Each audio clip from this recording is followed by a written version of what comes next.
film live. Island Fishing Tqckle. Tackle Shop. Confession. Sam, good to see you, my friend. Yeah, man. How are you? Great. We're back from Mexico. We had a really fun trip down there, a couple days down there. That was good. We've seen some great bluefin tuna signal. We'll talk about whether they're biting or not. There's tremendous sea bass fishing going on, man. Have you been watching how good that is? It's incredible. I mean, it seems like every fourth or fifth show we talk about just how crazy good things are. And it's like, okay, well, now just throw a bunch of like sea bass on top of it. I mean, oh my God. It's so crazy. I mean, that sea bass typically is like a 2 days on and 5 days off and a 1 day on and 10 days off. Steady. Now, if you land on the day, then it's like, okay, great. Yeah. But that's always been the hard part about it. It isn't like tuna fishing where you say, well, you go in August, you're going to catch a tuna. Even though there's a season for this sea bass, it really isn't a thing where you can just say, I'll book a trip in April and you're going to get one. Yeah, right. Well, not this year. It seems like you could have booked any trip in April, you would have got some. It seems like it's so crazy, and it's continued right into May. Yeah. So it's full speed, daytime. Now we're talking about, the squid that they're fishing with, but, lure fishing, they're getting them 3/4 day boat, so they're obviously fishing all day long. And, man, it's just pretty crazy. Non-stop. Pretty crazy. And you add to that, Sam, there's some great halibut fishing mixed in with the sea bass. Yeah. Like a lot of those guys have limits of sea bass. Pride got in with 21 halibut, limits of white sea bass. Yeah. Great fishing there. And then you get to go out and top off with reds and all the rockfish. Well, that's one that we kind of like feel like, that's an automatic. But it's almost like they've gotten a little cheat code on the El Nino or something. It's kind of like El Nino style fishing, where it doesn't really matter who goes. You just get on the boat, you're going to catch something cool, and those guys up there just have had this great fishing, it doesn't seem like that can last that long, but I would have said that 2 weeks ago, and they're still getting them. I know. It's really been fantastic. And, of course, our bluefin tuna bite, one thing that the guys are all saying is they're seeing a lot of fish. Yeah. Moon phase, maybe? What do you think? A lot of guys are... That's what they're pointing at, moon phase. Yeah. I mean, at this point now, when they don't bite, all we can say is it's on its way. It isn't like we haven't caught any fish, but maybe this weather, maybe the moon, maybe, other things. It seems like there's definitely been a pause in the action, but the amount of fish that they're seeing, it doesn't seem like it's going to go long before it gets good. Yeah, I think it's kind of weather related. It's a little windy and rough. We just talked about that, Yeah, but once they get settled in, I think that's going to bite. I think the rest of this week is going to be windy, but kind of fishable. Yeah, I think there's a little window after tomorrow, and then maybe the weekend we get windy again. I mean, I don't think it's like dangerously windy. Yeah, I think it's just uncomfortable. Yeah, maybe more uncomfortable. So we might see some of the bigger boats. Out there do well. Maybe not the 6-pack boats, but maybe like the bigger boats go out there and do well. And it's not very far, so it isn't like you had to run 2 days in messed up weather and run 2 days back in messed up weather.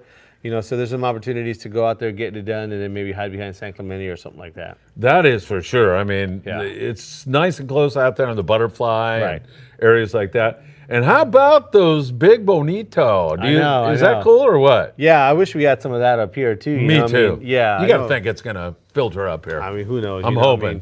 Any fish nowadays, we just don't know why it ends up where it ends up. I know that they had some pretty good, even barracuda fishing at Catalina like 3 weeks ago, and that seems to have kind of dried up. Right. So who knows? I mean, this fish that we kind of rely on for our half day, 3/4 day, kind of to get kind of like fired up.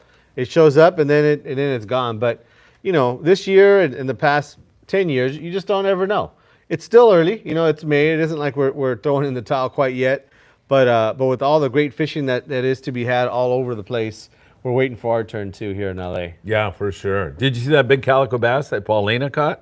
I did. Yeah, it was a nice that bass. Was pretty cool. So that boat that you guys fished on, that's her little boat. That's her boat. Focus. Yeah, Focus runs that boat. Yeah. Okay, how big was that boat? It looked pretty good size. 18, 20? 18, 20. Yeah, 18, nice 20. boat. Yeah, it was great. Fiberglass boat. I mean, perfect for me to fall and break my ribs on the trip. I heard, you almost died out there. Yeah, but again. Anthony pointed out why. Because I was tapping her rod and she thought she was getting bites, And I never told her that. I just posed at it. So I'm sure she's ready to kill me. And I said, I'm ready for the payback. And he said, dude, you almost broke your ribs on the trip. That was the karma coming back on you. When's the last time you fell on a boat like that? Shoot, man. Long time. I bet you there's a whole lot of things like that you say. Things Long are starting time. to happen. Well, now it's old age, Exactly.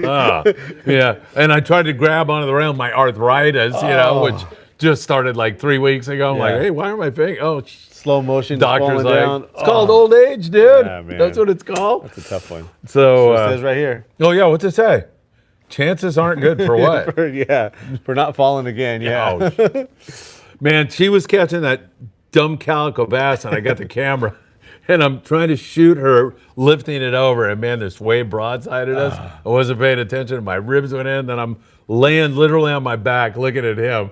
He goes, "Are you okay?" Look real concerned, and I'm laughing. I'm actually laughing. I go, "Dude, help me up, man. This is embarrassing." All right, you want me to read a couple comments? Yeah. You sure? Island Fishing Tqckle in Carson, California. Make sure you come down and visit Sam because the inventory here is fantastic, and the season is rolling on. Robert Slagers was the first one here. I say he gets an award. There it is, Robert, right there for you, my friend. Aventuras del Gringo, that's me. Isaac says, good evening. Chuck Zimmer says, what's up, fellas? And we just had a guy that hadn't claimed his rod. What was his name? Tom Nelson. Tom, if you're watching, we found him tonight. So Tom's got his rod. All right. He said he was super excited about it. So Chuck ran him down. He was a guy from the last raffle that never claimed it, and we got a hold of him here tonight. David Rosenthal, Angle R, pliers. Angle R. Man, let me tell you, David, Paulina was using those down there. She says she's going to use them again when I show up and pull a tooth out of my mouth or something to torture me. Good evening, gentlemen, and Friedman Adventures family. Jason Lawler, the chef on board the Amigo. The weekend is cooked. 25 miles an hour on the breezy weather. So I guess he works on a little bit smaller Amigo. boat. Yeah. So boats like that might get a little bit more affected by. Maybe, but if it's blowing 25, that's pretty darn nasty for the bigger guys.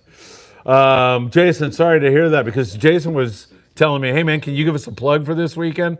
And that was about an hour ago. So obviously he's looked at the weather, or Paisano's looked at it and said, this is not looking good. Yeah. So, man, Jason, sorry about that. You're going to make our next Mexico trip with us. Isaac says, Sam, what's the thinnest colored braid out there? The thinnest colored braid? Yeah. Maybe he's thinking about the thinnest, maybe metered braid, where it changes colors. Yeah, I think he is, probably. Well, I mean, they make that stuff down to like 8 pound, I think, in some markets. The stuff that we carry here, I think we got it down to 20 pound.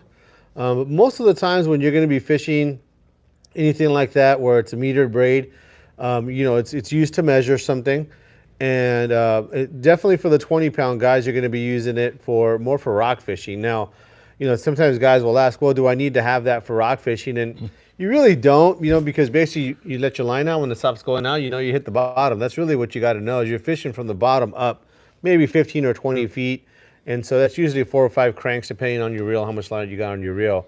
The meter line, really, as far as for the way most of us are using it, is for tuna fishing.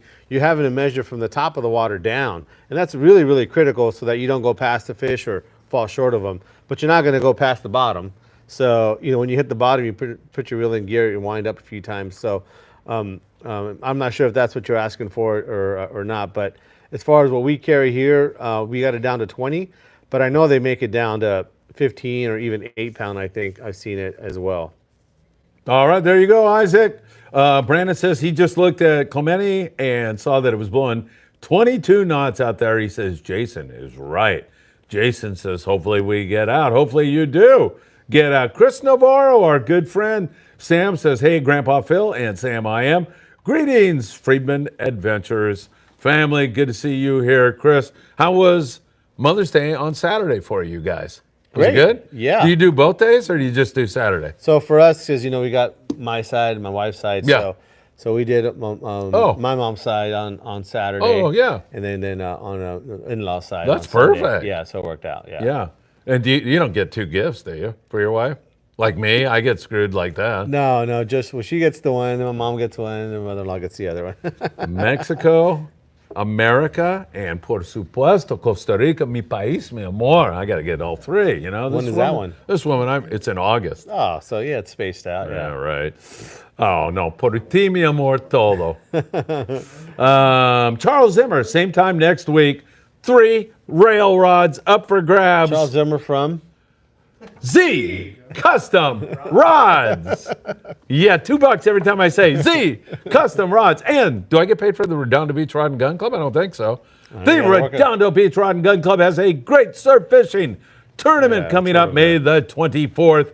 You are definitely going to want to take part in it. In fact, we have the QR code for you right in this very moment. There it is. Get your camera ready and shoot the QR code right there. And you'll be able to sign up for that great tournament, and it will be a lot of fun. By the way, Matt, your guy Matt here, he does the South Bay Anglers Club on Wednesday over there at Hoff's Hut. Danny Kadota is the guest speaker. So he's going to be talking about bucket list trips, which is kind of cool, really. I mean, you know, I feel so lucky I've been able to do so many kinds of trips, but I mean, I think they're talking about a lot of these travel trips. I know Danny's been down to South America, Brazil, places like that, and so he's real good friends with Steve Yatomi, which, you know, he does all these international type of things, you know, down to Brazil and places like that, and so so that's going to be kind of cool for anybody who's interested in doing any of those kind of exotic travel trips. Everything from, you know, fishing Alaska or something like that down below. Any of that stuff too. So for you guys that have the time, this Wednesday, right? This Wednesday, yeah. All right. 7 o'clock is when they start speaking. 7 o'clock speaking, and then they do raffles as well. Yeah. It's usually a really, really good raffle. So for you guys that like that too. Yeah, we'll go over there and win the raffle. You could, yeah. The dog's going. Oh, man. Scott says the dog has fleas. He did. He said that, didn't he? He's going down. He's going down. All right. Yes, Scott, behave yourself, please. All right, yeah, we'll be there. Are you going by any chance? No. Yeah, we're going to go. Yeah, we're going to go shoot the video. Are you going, Dan?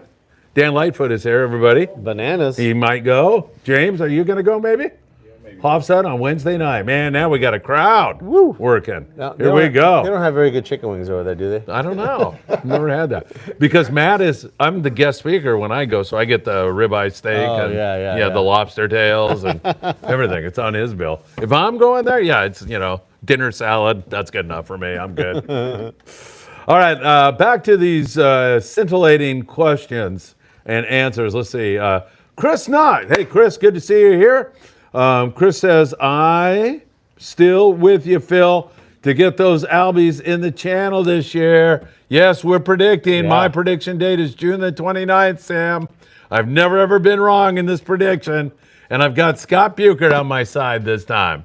Danny Kadota says July 4th, albacore. Yeah, 4th of July. Defined as 500 fish for LA Orange County based landings this year. 500, huh? At least 500. Wowzers. Yeah. Is there a limit on them? No, I hope not, because I'm going to catch them all. Yeah, I think 10, right? I think it's 10, yeah.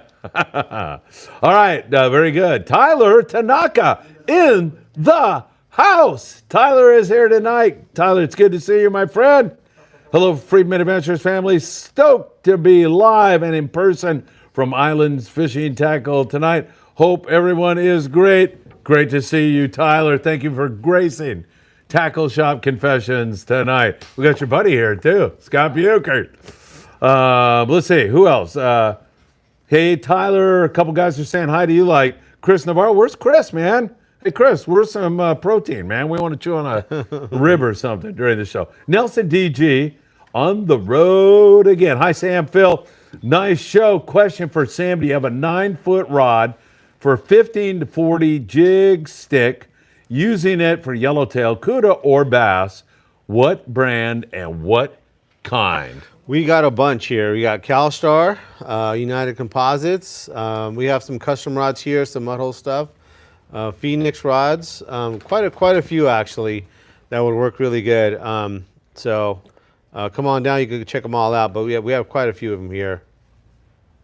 All right, very good. Jason Lawler says next weekend we have a bunch of open party trips with openings, so call 310-832-8304, 22nd Street Landing in beautiful San Pedro, California, and ask for Scott Buchard, and they will hang up on you. So, yeah, no, if you want to get out on the Amigo or anybody else, the Pride, just had a great trip there. We're loving that. Sonar really kicked some butt. Manila Ice Cream, who we saw at our surf fishing event on Saturday. Great guy. He says, what does the 8-ball say? I like this guy already. What does the 8-ball say about best monoline under 15 pound? My wife wants to know. Under 15 pounds. Yeah. Probably. Are you going to ask the 8-ball? I don't think this. Well, you got to say something computer. and then ask the weight ball. Yeah. The 8-ball. I just know what it is. Whatever It's it is. Isoline. Yeah. Isoline XXX is going to be your best one. Oh, yeah? 100%. Very likely. Yeah. Okay. Okay. Very likely. There you go, Jason. We got it for you. I wanted to go back to the question on the jig sticks. Too. Yes, please. I think he might have wanted maybe a model number or something like that. In the CalStar, you're probably going to find something like a 900L, maybe a 900M that has that kind of rating as far as a catalog rating. But you might also, not overlook a rod that's maybe rated a little heavier, like a 20 to 50 or something like that. When you're talking about a jig stick, a lot of times you have to bounce a fish or something, and you'll see that some of those rods that are going to have that lower rating at 15 pound almost be kind of more of a light bait tip, meaning something that may not be heavy enough to bounce a fish. And so just when you're looking at these rods, kind of make sure that tip's not too light. All right, very good. Sam, what are the hours of Island Fishing Tqckle? Well, we got all these people. We always wait till the very end. Let's hit it up today. You're open Monday through Saturday? Yeah, 10 to 6. Monday through Saturday, 10 to 6. Yeah, I mean, we used to be open on Sundays too. We do get that request once in a while, but got to have one day off. Yeah, so, yeah, for sure. For sure. You used to do 7 days a week? 7 days a week, yeah. For how many years did you do that? Maybe 4 years. Wow. Yeah, 8 to 8 every day. Yeah, we used to get in here at 8, leave at 8. Hard-working man here, Dan. All right, Brandon says, hey, Sam, I'm on the Apollo trip with Friedman. Do I need any seedless hook setups if we're fishing the kelp line special strain somewhere? Do you always have that in your tackle box or only for inshore fishing? Seedless, huh? I think it's a combination. It's a weedless sea bass hook, maybe. Woo! Hey, I like that. Weedless sea bass.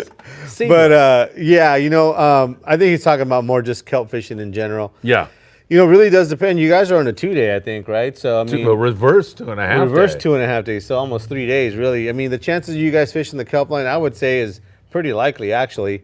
I don't know if I would say you need any, but definitely if you guys are fishing for that stuff, the bass hasn't really been a big deal. Not yet. Not yet. Sometimes you're fishing sheephead and stuff like that, but you're not really fishing in the kelp lines quite the same. No. But you never know. That stuff can pick up, and you might even take some larger flukes, and rig those up with maybe a weighted weedless hook, like a wide gap hook style hook.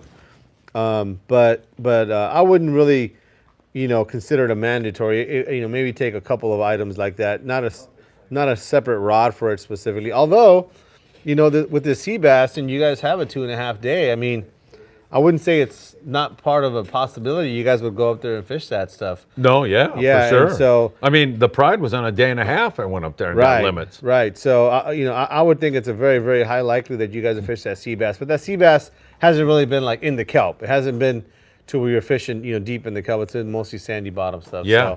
So, as far as it being weedless, I would, if it was me, I probably would bring, 3 or 4 of those types of plastics with the hooks to go with them, but not a whole lot more than that.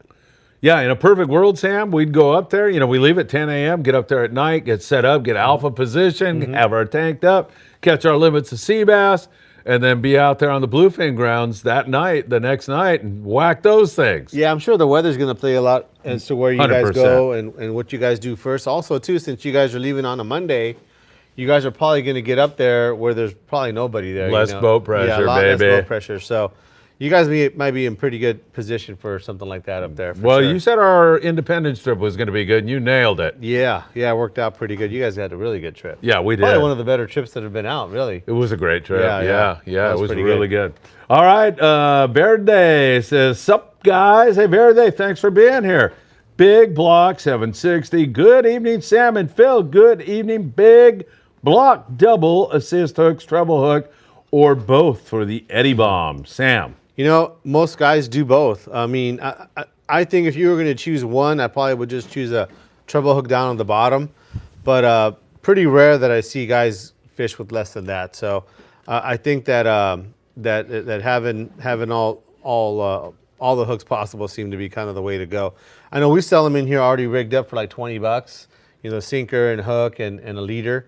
And most guys that go out, they fish them just how they are. Yeah. And they've caught lots of fish on them. So to me, if it was me, I probably would just fish the treble hook on it.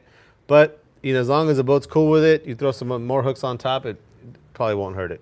All right, so your Eddie Bombs there are $20? Yeah. That seems very reasonable. Yeah, I mean, honestly, it's pretty simple. Yeah. You know, we buy the hooks, the Mustad hooks that go on them. It's a 6X strong hooks, and we buy those in bulk, so we get a good deal on those. And we make the leaders ourselves, so that makes it a little bit more affordable as well. So all the way around, it's kind of what it adds up to. It adds up to maybe $3 or $4 more than that if you bought the thing separately, but it's kind of a package deal, I guess, if you wanted to put it that way. But for $20, yeah, you're ready to go, and it's go catch a 200-pounder. Yeah, right. You since we're on the subject of Eddie Bombs and bluefin tuna, you've been saying that tungsten jigs have been selling, and I know Max told us when we went down there it was working really, really well. Yeah, that fish that Peter got that was on a tungsten jig. Yeah, he just got a fish a couple of days ago. He was fishing on the Excalibur, and did good with it. He caught his first big one for the year, and so but yeah, you know, those tungsten jigs, they offer a few advantages. Obviously, that they're smaller in profile. That's an obvious one. Just physically, you can see they're smaller in profile. But the other part of it too is that guys are using a little bit smaller gear, relatively smaller. You know, not to say that you don't need to have a big reel. I still like fishing a big reel when the conditions allow. Yeah. But I can understand, you know, guys go out there and they have an international 30 or something like that, and you know, after doing it for 15, 20 minutes, man, they kind of get gassed, you know, just by winding a big, heavy jig. So that's understandable. So guys are going to smaller jigs, smaller reels that are easier to wind on. And so that's one part of it. The other part of it is that, you know, a big advantage, and you'll see guys do this, is a real common thing. As they're sliding up on a school, the captain's going to tell you guys, okay, you know, guys, get ready. I'm seeing them. And he'll tell you guys, all right, let them go. You know, guys will be up at the bow to get ahead of the drift, basically, and you drop in. And then that way, when you get to the stern, you pretty much should be somewhat in the zone. Yeah. Well, the guys that are really good at it, they'll cast forward of the bow, and so you're going to get that much more ahead. Yep. So even if the guy drops, let's just say, ahead of you, you're going to be ahead of him because you're going to be further out. Yep. And those smaller profile jigs you can do that with. Yeah. And the smaller gear. So that's kind of the deal. It seems to all work in hand. And also, too, guys are fishing 80-pound braid versus 130-pound braid, and that also sinks your jig out a little bit. Like I said, I'm still a fan. If we're on a long drift and you know, the fish are just kind of staying with us and they're under the boat, they stay under the boat, I do prefer a bigger reel. I'm just really comfortable with it, but I can understand wanting a smaller reel. And winding on a 300-gram tungsten jig is way easier than winding on a 500-gram jig or the other sort. But you know, I think even like when we've talked about wahoo fishing, where you don't have to necessarily wind as hard as you can. Sometimes you do that, and yeah, your shoulder's going to be burned in 4 or 5 drops. You know, sometimes if you just slow it down just a little bit, you're going to find that you can do that for a lot longer. If you just try to slow it down. So try to figure out what that speed that you can just do it longer for. And that's a tough one to kind of really diagnose. You don't do it, you're not going to know until you go and do it. But I bet you, if you guys just slow it down just a little bit, you'll be able to do it for a much longer time. All right, very cool. Hey, when we get over 100 people, can I say hundreds of people are watching? Kind of, right? No. Sure, I can say it. Who's going to stop me? Well, you can say whatever you want. Hundreds of people are watching. It would be a lie, but just you can say whatever you want. Yeah. Basically says whatever he wants. Yeah, exactly. It's 102 people are watching. Yeah, 102. Sorry. 102. That's not 100. Everybody can see how much that number I know. is. So I know. Yeah. Yeah, so what are you trying to pull here? I'm not. You're asking me, so I'm telling you. Mike Trunk wants to know, have you got your stuff tariff priced here in the store? No, not yet. There's a few, as we get the items in, if it looks like that's going to be Good to see you, Mike. Something that we have to kind of do, we will do it, but we really haven't seen that quite yet. What we've been really seeing is a lot of kind of a deadlines, meaning that after this date, whatever orders come out are going to be a new price. Now, obviously we're not going to have to reorder the whole store full of stuff. So we're not going to come in here on that day and say, well, we got a whole brand new shipment of everything in the store. It just doesn't work that way. One of the things that we did, and I think a lot of people did well, is that seeing as how this was coming. You ordered a bunch of stuff ahead of time? Yeah, we try to get ahead of it, yeah. And some of the things that we ordered, it probably didn't really work out, meaning that the tariff increase wasn't going to be that much. We've gone through some of the price lists, and some of the items went up, 5 or 6% or maybe less. Some of them did go up 25%, so we kind of took that risk, and it was items that we thought we were going to sell a lot of, so we weren't really concerned with getting stuck with it per se. What we didn't want to have is a situation in which we had 3 or 4 lures of one color be one price and the other color was another price. And that'd be really confusing for guys. And even though everybody knows that their increases are coming, it's a daily thing. They're like, well, how come this is this much? And like, well, I mean, I'm not sure we're even living, but it's just kind of the way things are at the moment, I mean, nobody knows that the uncertainty is maybe the person hasn't bought anything from anybody anywhere in the last 6 months, and his TV hasn't worked, and he doesn't have a phone, has no social media. It could be that guy. Yeah, so, right. We kind of just tell him, you know what, explain to him what's been going on in the world, and they're like, oh, I don't know what that is, so okay. But we're trying to not make that happen, and hopefully, the way things kind of are panning out, I mean, it seems like it's maybe a temporary thing. Maybe it's not. I mean, Yeah, there was some movement on that. You hate to say, okay, it's over, but it sounds like they're moving in the right direction. And it's not a set thing, I mean, not everything that we get is from China. Like, that's the big one, right? Is like, okay, if it's coming from China, it's going to be. But there's parts of products that come from China. There's parts that come from Taiwan or from other places, Vietnam. And so there's going to be a mixture, and sometimes even from one brand. You might have Daiwa. You look in their catalog, not everything comes from the same place. And so it's kind of a complicated thing already. Yeah. And so the best that we can do, we're not going to do that. But if we get in an order of rods and the rods are $75 more than they were the last time, then we're going to have to change the price on them. Yeah, right. Of course. But I don't see that being a big deal. Not quite this year, but hopefully it's something that won't happen ever, but I think eventually we're going to get hit with it one way or another. All right. Hey, Max Nui, the great young captain of the Pacific Voyager, Sam, he says he's a big believer in 80-pound spectra. It gets down faster, and you're hard-pressed to break it even on a big fish. Right. You agree with that? Yeah, and that's kind of where it's gone, I mean, I think when we first started seeing this big fish, it was as big as you can handle, so a 50 wide, 200-pound braid. Yeah. And what that required to get down was a big jig, And it seems like as we've gone on and the more fish that we've caught, the more adventurous people have gotten with their rigging of their rods and reels. And not so much on the rods, I should say, but more on the reels and the line, is that more and more fish have been caught on 100-pound, on 80-pound. In fact, last year, I had several customers that caught fish over 150 pounds on 65-pound braid. And so that's even going to be even further a situation. Now, when we look at these lines, we look at them kind of in order, 50 pounds, 65 pound, 80 pound, 100, 130. The 80 and 100 are real close in diameter, and we're talking about diameter, and that's how it affects the fall rate and all that kind of stuff.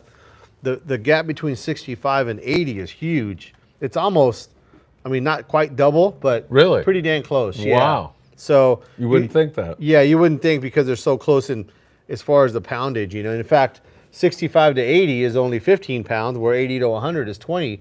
You would think that they'd be closer that way, but it's not. It's a lot thinner. A reel that takes, let's say, 500 yards of 65 pound is only going to take like 250 to 300 yards of 80 pounds. So you can look at it on the other way, where maybe a reel that takes 500 yards of 80 is going to take a ton of 65, way more than you need. So not necessarily that we're talking about capacity. It's more like a sink rate. So I think 80 pound is kind of where we're at this year as far as it being like a highly suggested size.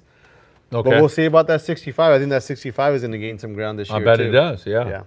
Hey, is Blake here tonight? He is. Oh, he's still here? I served his brother a beer on Saturday night. Oh, really? At the Harley Davidson. There you go, Blake. Now you know where your brother was at. I was hanging out with Jay. I bet you know this name. Hanging out with J.C. Agajenigan. You remember that guy from Ascot or whatever it was? his dad owned the thing in Gardena. Is this way before you? Yeah. No, I know. His kid. I didn't know JC though. JC, baby. Yeah. Yeah, he was all over. He was a really nice guy. All right, cue ball. Or no, close. Good to see you, my friend. What's up, fellas? Love your show. What's the best casting spectral line? Good question. I haven't tried them all, so I couldn't tell you what the best one is. I know last year I tried some Suffix 832. I really liked it, but year after year, I think the guys who do cast spectra, especially for throwing jigs, that Power Pro is probably the most common one that I hear people talking that they like. But I think just like mono or anything else, everyone's got their favorites, and I think in the different sizes as well. Some guys will like one over the other. So, I know you probably want an easier answer than you want to go buy the product, but I just haven't tried them all, and so I'm not a very good judge of it. Cue Ball joins us. Cue Ball, it's good to see you. Check out a Mag 9 CalStar for the best province jig stick out there. Has plenty of stopping power. So yeah, that I think he's talking about maybe a 90J Mag. That's one of their heavier rods. Definitely something I would fish maybe 50-pound or even 60-pound test on. I know a lot of guys that were throwing those poppers back in the day for the big tuna, caught a lot of big fish, 200-pounders on that rod. So definitely, that's probably their heaviest jig stick that they make. Also, Tyler was commenting on a casting braid that a hollow. I know on the East Coast, a lot of people really use a lot of hollow, especially on the spinning reels. But I know even conventional reels, they'll use them as well. So maybe I'll have to try that this year, see how that works. All right, Live Free, Die Free sends his best to both you and myself and the entire Friedman Adventures family. Thank you so much for joining us. Hit that like button, everybody. Subscribe to the Friedman Adventures YouTube channel and tick that little bell. You'll be notified when there's new content. Martin M. Sup, guys? Did CalStar make any other 10-foot rods besides the 100Js? If so, what were the model numbers and line ratings, Sam? So in that 10-foot rod, they had a 540. Also the other glass rod, kind of the counterpart to the 100J. I think the line rating on that guy was like a 20 to 50. Pretty similar to like a Seeker or Lua with a larger diameter butt section, so a lot of backbone and a super light tip. So some guys like that rod. It's a little bit lighter in the tip. But they also had like the graphite 100J Mag, and then the 100J that you're talking about. But all those other ones are going to be 30 to 60 as well, just like the 100J is. Boston Don says, what is it? Boston Dan. Boston Dan. Yeah, what am I doing? I'm really friggin' tired. Boston Dan. I screwed that up. Watched San Diego Fish and Sips last week with Mikey, our good friend. Seems like the people that caught yellowtail at the Coronados were using a stick bait. Would you have a recommendation for one? Of course he would. Yeah, I'd have to see the one that they were using there, but the Nomad one is probably going to be the one that's first comes to mind. But Shimano makes a really good one too in that Colt Sniper stick. But the one from Nomad is a little bit heavier, so I know guys like that one a lot. Rapala makes one too, and I think we have those as well. The Riptide is going to be the one from Nomad. All right, perfect. Glenn Del Mendo. Good evening, Phil, Sam, and the crew. Good to see you, Glenn. See you Friday morning with Matt here from the store. We're heading out on the El Patron for Catalina Island. Chris Navarro. When will Scott Buchert be the guest speaker on Tackle Shop Confessions? I try to get him on. Yeah. Scott, it's time you did it. It really is. We want you. The people are clamoring for you now, Scott. Not me, the people. The people.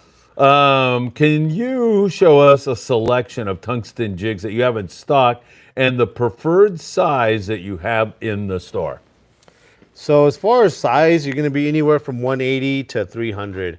I kind of got them over there in the Rio case. Let me go grab some of them. But I mean, honestly, I don't really think the color matters a whole lot. I think it seems like just like the knife jigs, we've gone back and forth. And even though by rule, the color doesn't matter. In fact, usually the jig that's the hottest jig on the boat is the one that has lost all its paint. So furthermore, proven that it doesn't really seem to matter what the color is. But definitely size. Size, you're looking at a 180. There's also this 250s, 220s, and then the 300s. One of the things you want to keep in mind when you're looking at the smaller sizes, especially when you get into a 180 or smaller, is how you're going to attach your hooks or your line. Sometimes the ring that's sticking out of the lure is not very big.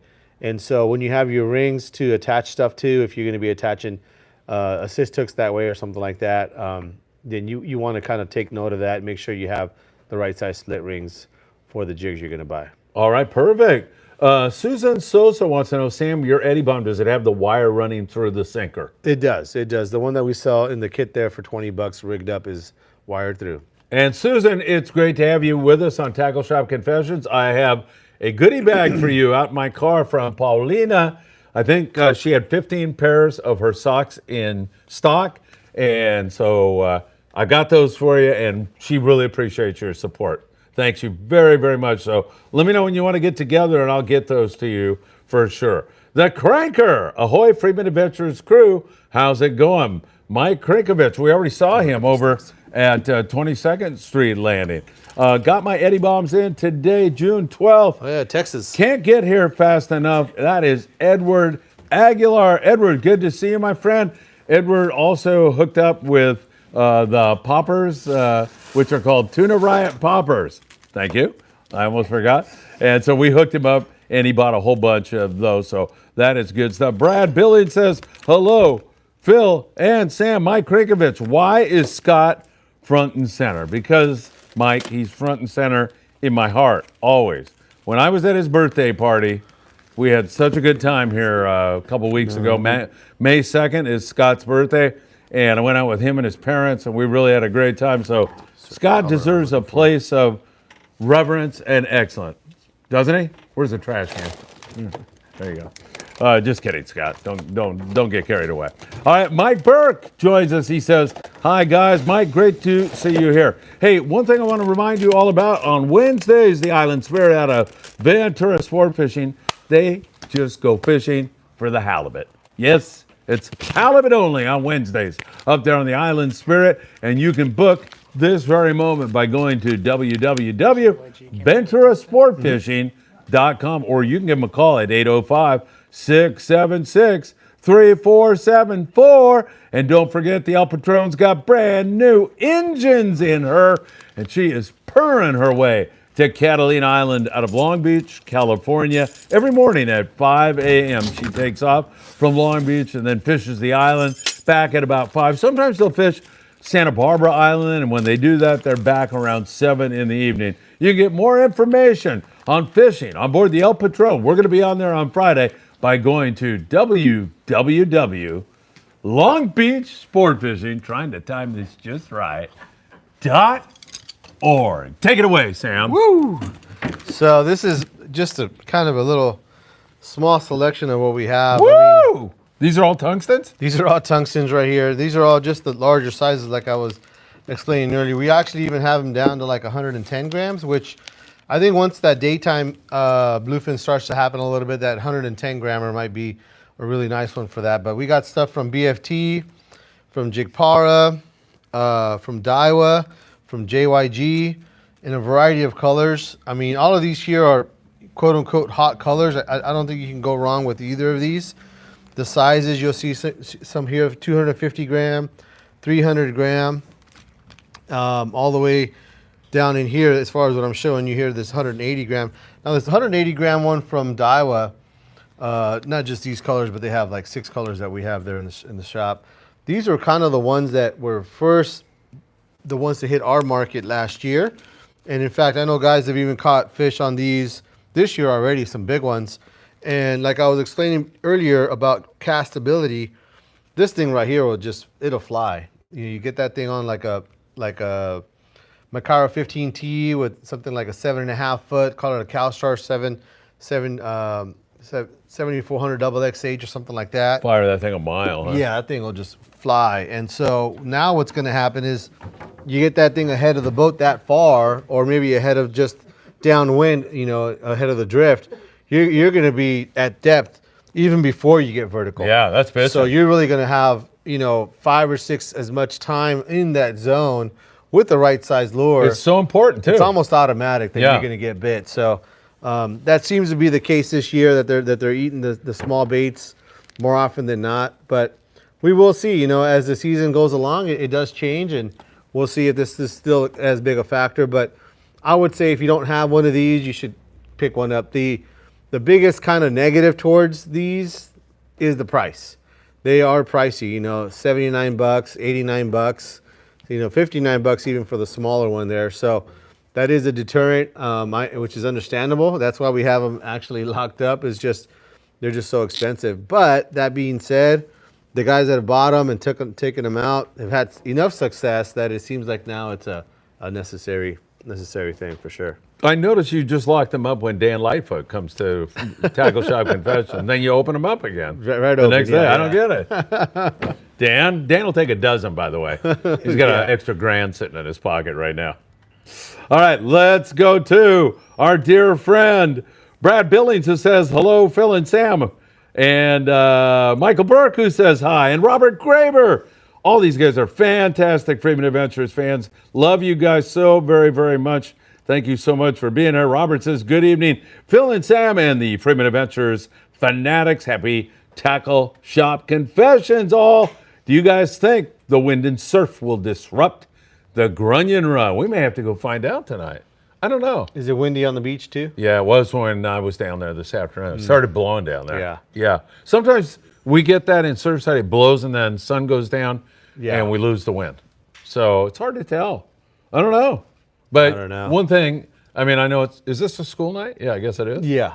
But if you were taking kids, you got to be kind of careful with the big surf and everything. Yeah. So we'll see. We may do a live update tonight, Robert. We'll see about that. Ace high. Anthony's looking at me like, no, I don't want to do no live Grunion update. Are we still talking on the about no-take part of the season? Yeah. And I still don't know the answer to this. If you go down there with a bunch of frozen Grunion tonight and you're fishing and the game warden walks up, are you busted? I would say so. I think it's a possession law. Yeah. Yeah, it's a possession law. It's not even so much that you can't be there. Otherwise, you'd get a ticket just for being there. Yeah. So you're only going to get a ticket, I think, if you're in possession of Grunion.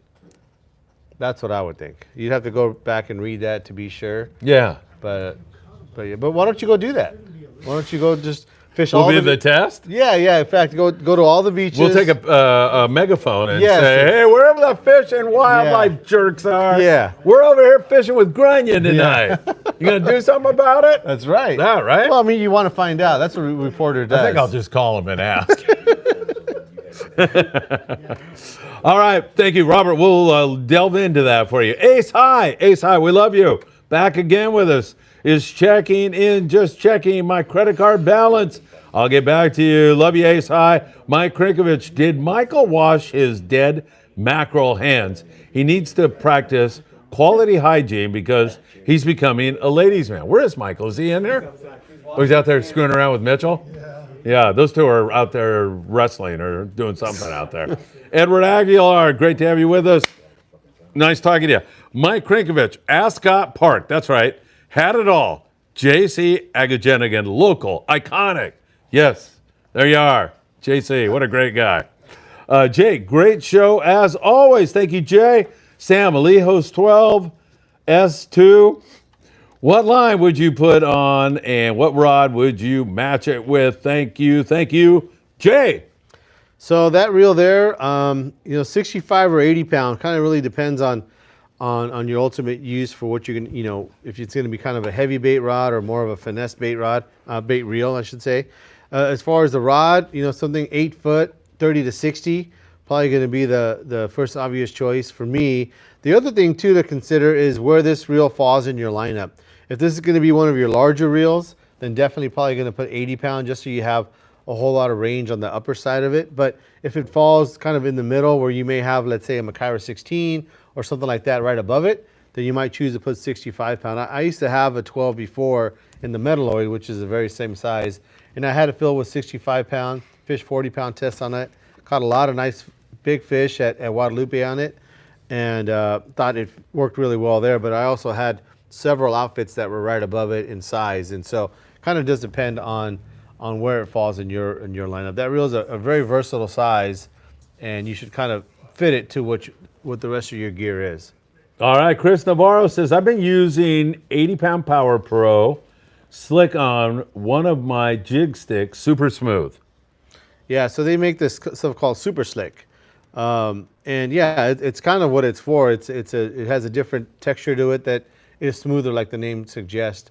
And it's really popular actually in freshwater circles for bait casters, and it is a super slick line. There is a lot of other lines like it now in an 8 carrier style line, and it feels smoother. But once again, this is one of those things that I think you kind of have to try a couple before you land on one that you really like. Hey, Sam, one thing that was really cool in Ensenada, one of the commercial guys came in and just started unloading tons Black of... cod. Yeah, that was cool. Sargento. Yeah. I seen those things, and right away I'm like, oh man, sablefish. Right? Yeah. I hadn't seen one of those like that in a while. I haven't either. Somebody said that... I asked him, I said, would you guys... Or somebody was walking by, I go, what do this guys have? And he said, bacalao. So I was thinking lingcod. Yeah. And I guess they call black cod bacalao too. So I went down there and go, oh shoot, man, black cod is bitching, you know? It's Did been you a ask long them time. their numbers? Like, where'd you guys catch those? I didn't ask him that, but I asked him how deep was it, and he said like a Like that kilometer. way or that way? He said he was fishing like a kilometer deep. Jeez. 2,000 feet. Yeah. Well, that's where they're They had at. all kinds of rope and everything else. So, yeah, he wasn't divulging to me where.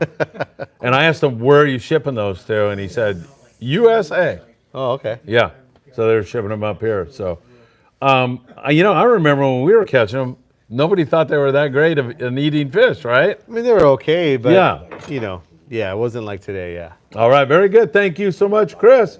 Omar. Hey, Omar, it's great to see you here. Any local surf fishing wrecks? If not, maybe a full or 3/4 day out of the South Bay.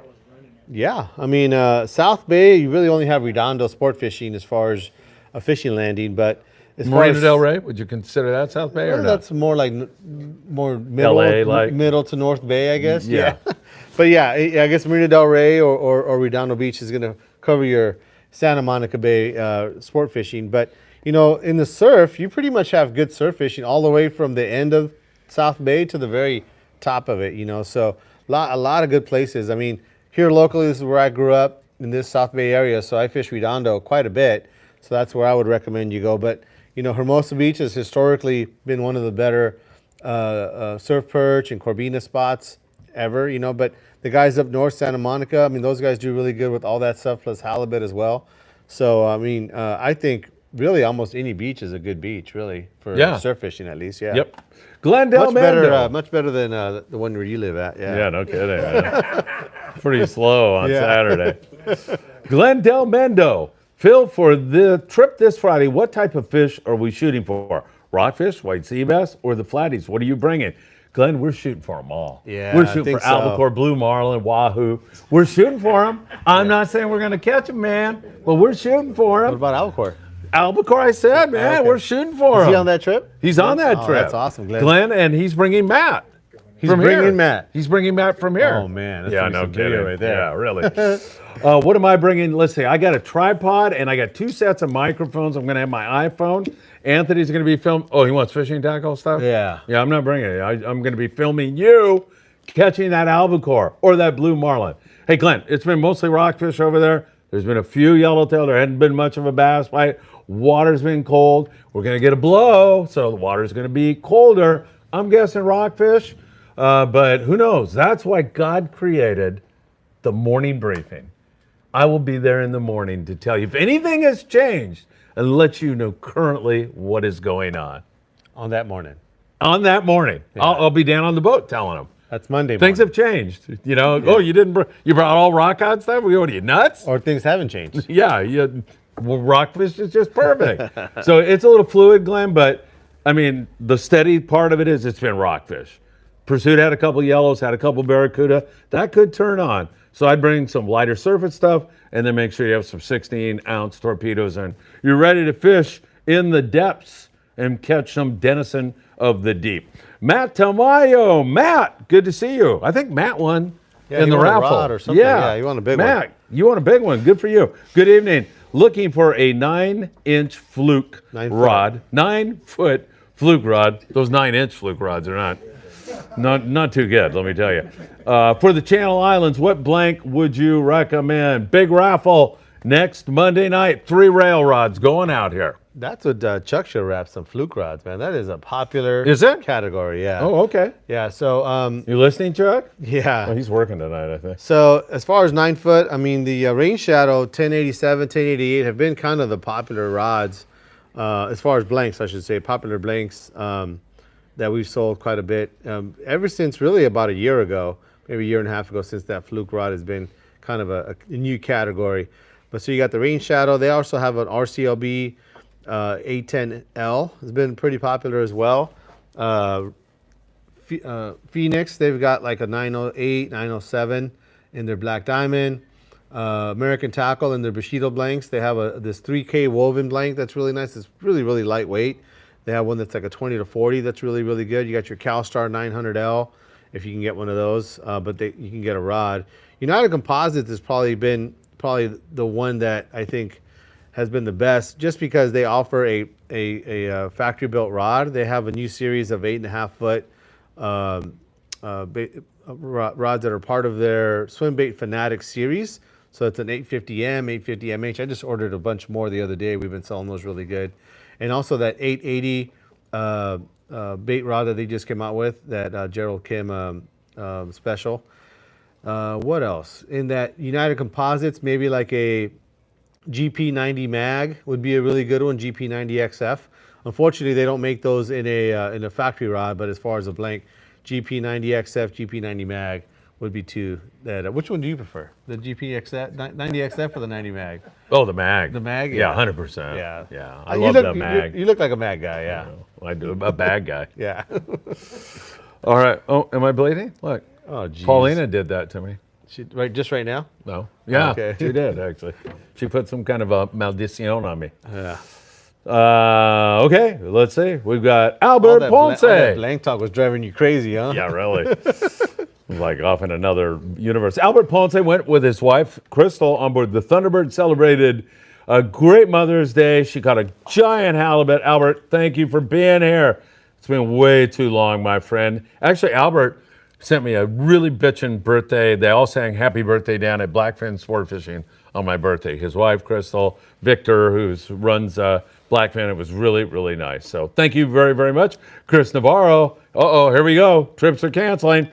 Phil, information on Friday's trip. My day-and-a-half trip on the 095 just got canceled. Got to get one last trip in before shoulder surgery next Tuesday. Thursday on the Monte Carlo, man. You can join all these knuckleheads. Mackie in the house. They're all going on the Monte Carlo, Chris. I think you would have a really great time. Is it a morning trip or afternoon trip? What is it, Dan? 10 to 4. Oh, it's a midday trip, 10 to 4. Yeah. Why, are you going to go? No. I want to be here. Yeah, I know. Yeah. What is it, Dan? 10 to 4. You can count on it. Oh, you're going? That I'm going to be here. Oh. I love it. Hey, Chris, that's one option for you. I know it's not a good one, but it'd be great. What are you talking about? Well, look at who's going. Dan Lightfoot. It's a big boat. Yeah, that's true. Yeah. Yeah, you can get away from Dan somehow. Upstairs, downstairs. Yeah. Yeah, there you go. Big galley. Mackie's right. Big galley. Yeah. Yeah, they've got a pretty galley cook on there, right, Anthony? He's barely saying, yeah, you don't want to get slapped by the galley. I don't think there's anything wrong with acknowledging that she's a pretty galley cook. Oh yeah.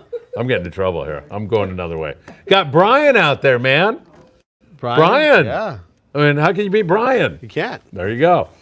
Monte Carlo, Thursday, 22nd Street Landing, 310-832-8304. Lipper the Fisherman, you've been on a roll, buddy. Great stuff for the last couple of weeks. See? Congratulations. Lipper, I like it, man. We've On been a roll. rolling. Black cod and Ensenada, shopping in a Mexican supermarket. Yeah, I saw that. Losing our microphone in a, hey, he loved it, James, right? You guys had Sheer video. comedy, right? You had video of you walking around and Yeah, like talking to people who didn't know you, but you knew them, or something like that. that was in the casino. Malecon or the casino. Oh, the Malecon? What were we doing? Yeah, on the I don't Malecon? know, I don't man. even remember. It was a long week, but Lipper the Fisherman long loves videos. it, and we love Lipper the Fisherman. Yeah. Ace High says, calm in San Clemente. There you go. I'm assuming the city, not the island. Sounds good.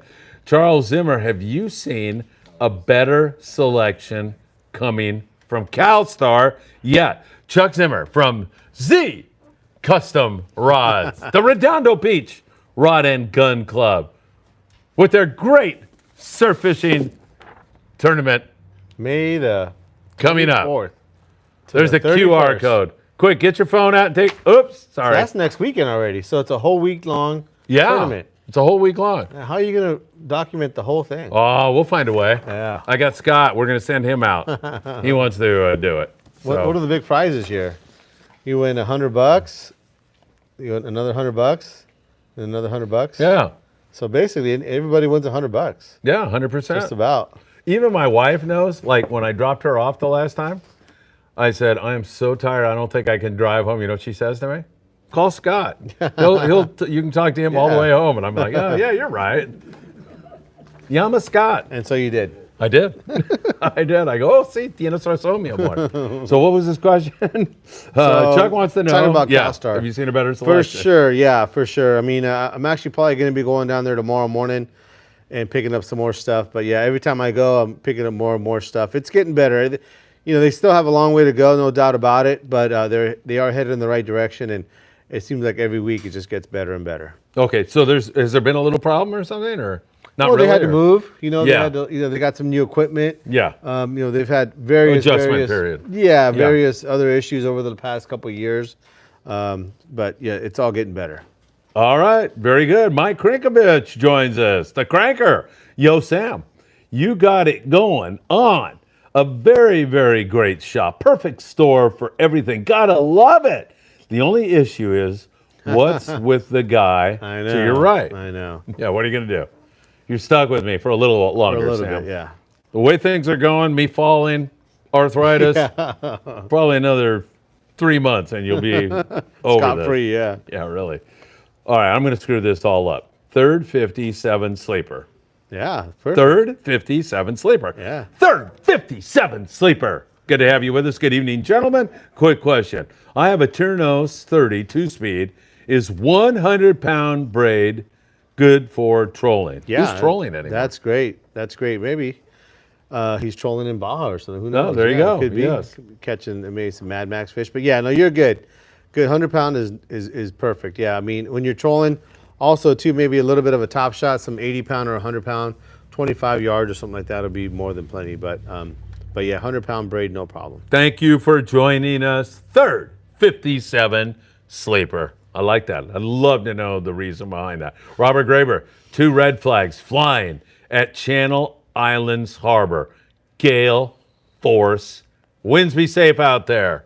Some nasty gale force winds. I bet you third 57 sleeper drives a 57 Chevy Bel Air that doesn't look like it's fast, but it really is. Really? That's what I'm guessing. I bet you're right. I bet because you got Just that a dialed wild in. guess. I have no idea about any of that crap. Yeah. But sounds like you got that dialed in, figured be. out. Yeah, right on. I think you're probably right. Nailed it.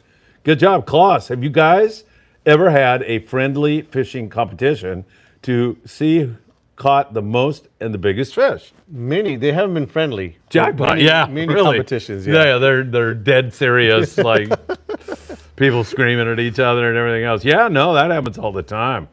I mean, once you have a jackpot on the boat, it's game on that. It's you know, I think when you fish with friends, there's always a little bit of an underlying, you know, aspect of that, you know, for sure. Bragging No? rights. Yeah, Oh, it's yeah. fun to kid around. Yeah, Yeah, exactly. for sure. Good stuff. I saw Diego down there in Ensenada, by the way. It's good to see How's him. he doing? He's good. He's doing really good. It was great to see him. He brought a friend along, Carlos, I think was his name, and super good guys. We had a great conversation with him, learned a lot. So always good stuff. All right, let's go to Robbie Vasquez.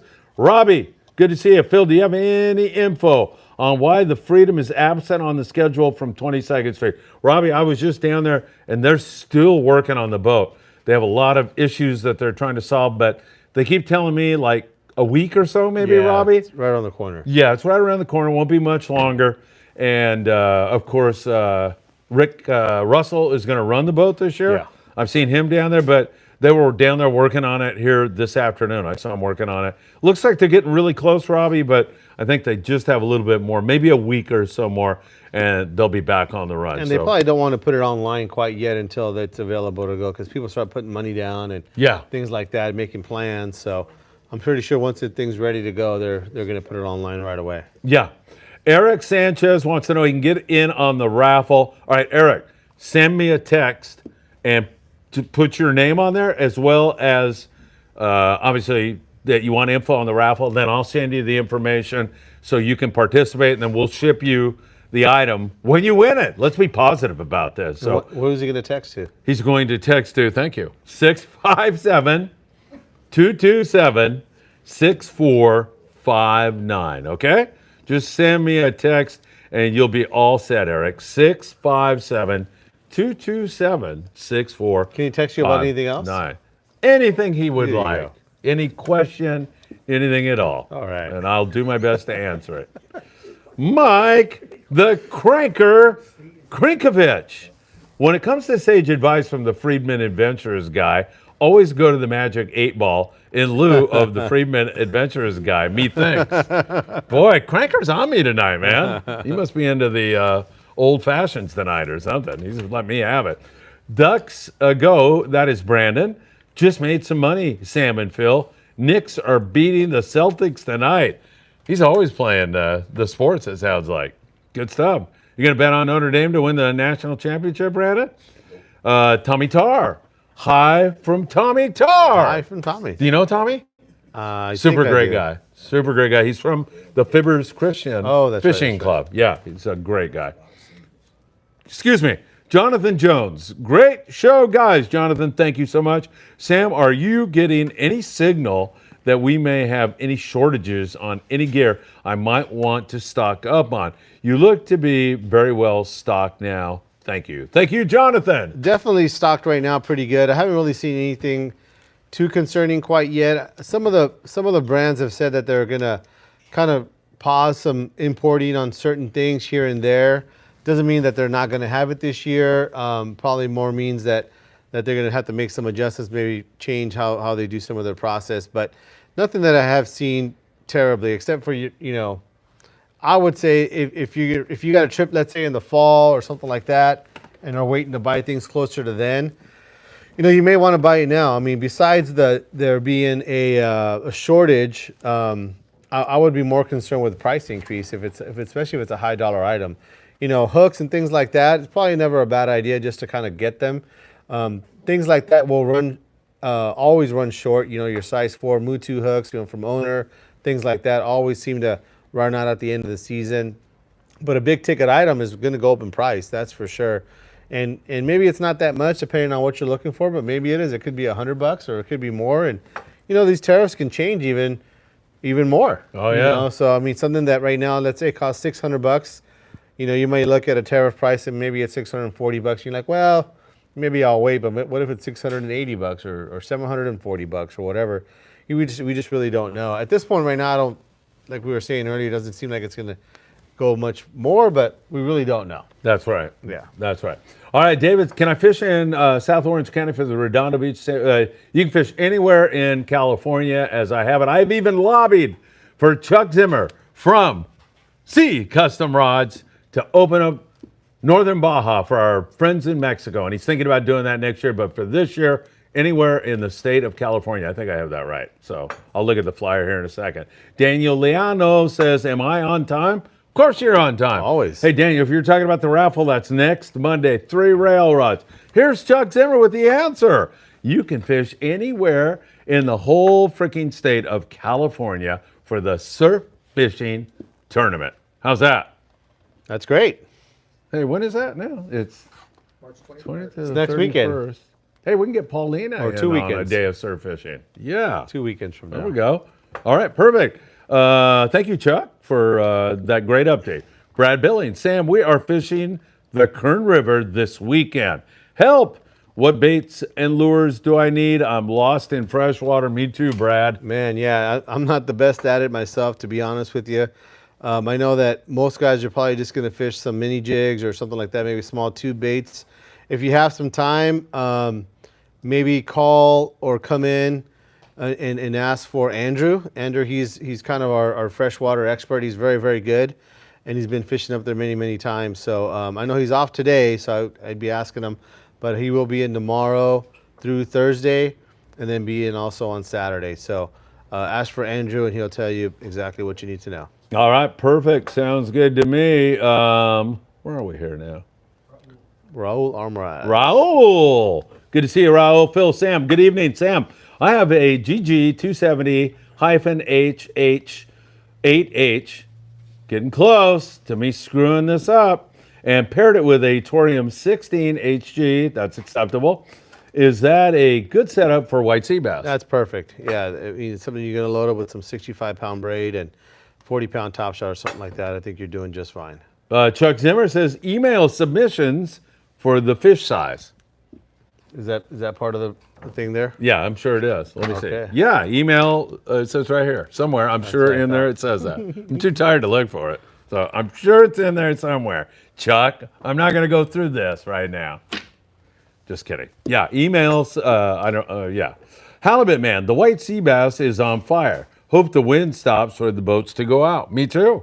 It is an incredible bite. 3057 sleeper. Love this guy. Yep, perfect. Thank you. Yeah, I'm go down to Baja, and yeah, bro, I do have a 57 454 supercharged. Damn, bro, you're a good man. There you are, Sam. Nice going. Also got a 52 two-door hardtop deluxe with a hot 383 stroker. Scott got arrested with a 261 stroker once. Yeah, I don't know what that was. Maybe bring that down to the shop and let me take a look at one of those things. That sounds yeah, I bet awesome. you'd like that, right? You're a car guy, aren't you? Yeah, not about a car guy, but stuff like that's kind of cool, I think. Yeah. Daniel Liano says, hello, Daniel, welcome. Good to see you. Mike Krinkovich, yes, I am, but technically it's a, what? A Bolvidar? Oh, he's drinking that? Made my way. Love you guys. Belvedere. Okay, very good. Belvedere. Belvedere, maybe. I don't know. All right, very good. Ducks a go. I'm a USC fan, Phil. Me and you are rivals. Never, ever a Notre Dame fan. I don't even have a damn green shirt in my damn closet. Damn. Damn it. I don't like damn Notre Dame. Notre Lame. Notre Lame, Yeah. Yeah, okay. You know why most football players go to USC instead of UCLA? USC is easier to spell. Boom. Couldn't resist. Huh? Okay, never mind. Let's see. Any update on those Charlie Brown hooks? Same, question mark. Sam. I ask every week, but maybe you'll have a damn answer this week. No, man. No update, sorry, yeah. Sorry about that. Jeff Lingle, who's been supplying me with such tremendous information on the bluefin bite, on the white sea bass bite. Great to see you, Jeff. Thanks for joining us tonight. Chris Inslee, evening gents, headed to San Diego end of next week to fish bluefin tuna on the Intrepid. Love the show.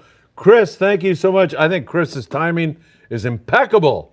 You know, because we're gonna no pecs. We're gonna get out of the influence of that moon. Chris, all you need is some good weather.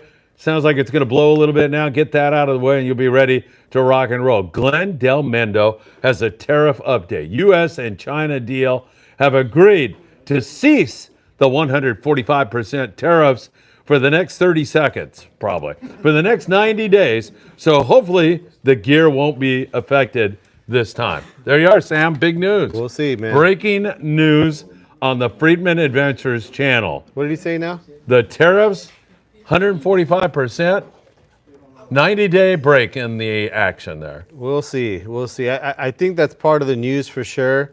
I think some of the factories have already had some of those tariffs imposed on stuff coming in.